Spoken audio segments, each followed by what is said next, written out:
So now that you've chosen, sorry about that, I did not mean to go to a second tutorial. Actually, the screen reader that I'm using, the screen viewer I'm using, actually cut me off. So I'm probably talking way too much. So let's get this tutorial over with. Alright, so once you've chosen the JPEG that you're going to use, or excuse me, in this case we're going to use a JPEG. Once you've chosen the file type and you've gone through the settings and you say, okay, I want to use 80 quality, let's go up a little bit more. Okay, I want to use this 87 quality. I'm okay with the load time. It's 4 seconds. That's kind of big, but I'm alright with that. Now comes the tricky part. Now you could save this, you could, but the thing is remember what I told you. It's going to save this graphic as it was. It's not going to save this. In order for you to get the optimized version that you have worked so hard to create, you need to export it from here. So now there's 3 ways to do that. Here's the export on the little quick keys up here. Then you have and the optimize thing here right there. Export wizard. That'll help you to export it where you need it to go. Then you can also go File, Export. Control-Shift-R, Export. Click Export. When you do that, here will be the screen. This screen is going to tell, basically you know what to do from here. This is just picking where you want this graphic to go, etc., etc., the file name, and save it.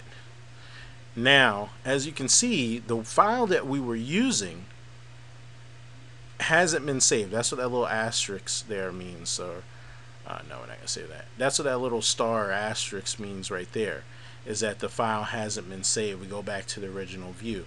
Now, that's important for you to note because remember when we first started working with this graphic, it was 1024 by, I believe, 768.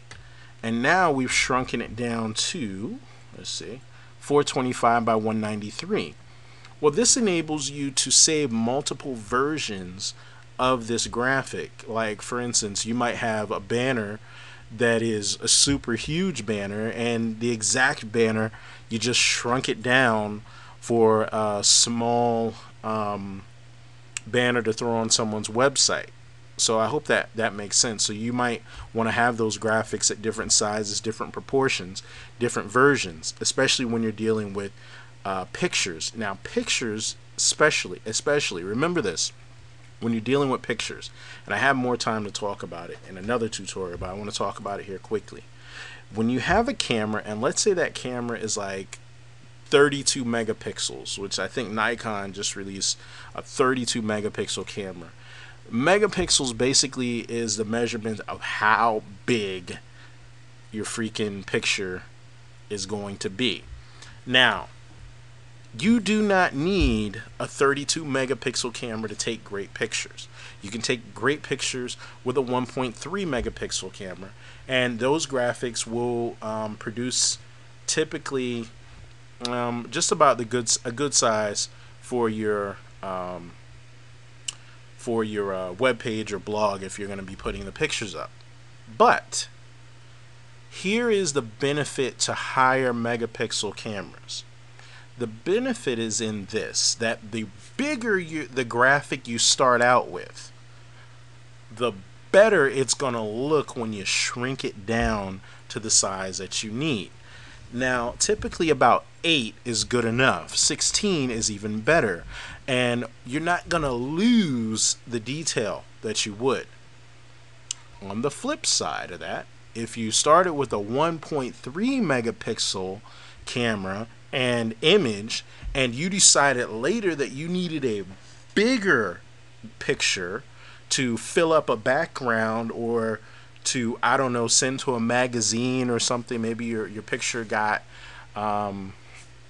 selected for a magazine shot or whatever, you are going to experience the loss. Remember, we talked about file compression, etc., etc., and you're going to experience severe loss on a smaller graphic, because the bigger you pull that graphic out, the more you pull it out, the more it's going to reveal all the little pixels that are in that graphic. So you're going to be like, watch this. I should be able to take this graphic and put it back to the 1024 level. Let's do this. And look. Oh, wait. Oh, yeah, I forgot. Because now you see this. Okay, now this is a good example. Because the reason why this happened is because, remember, we also cropped this image. It was 1024 by 765. But now, just that little 300 pixels that was snipped off, when I tried to put it back to 1024, look at that. That's not what this thing started looking out like. It started looking out really smooth, really good. But now look at that mountain. It sucks. This little thingy here sucks. My graphic over here, he sucks. You know. So that's what's going to happen when you take small graphics and you inflate them even a little bit. Just that little bit that we inflated it, trying to get it back to the size it was before, is affecting the graphic. So as I said, if you're dealing with really small megapixel cameras, you might want to get like an 8 megapixel or 16 when it comes time to take pictures for your website, because like I said, when you shrink them down, they're going to look really nice. But once you try to flatten them back out and make everything, or flatten them, or excuse me, make them bigger, then you're going to have a problem with smaller megapixel cameras. So that's the gist of optimizing your images for the web using Fireworks. And if you have any questions, hit me up in the inbox. Don't forget to subscribe to my channel. Thanks. Have a great day.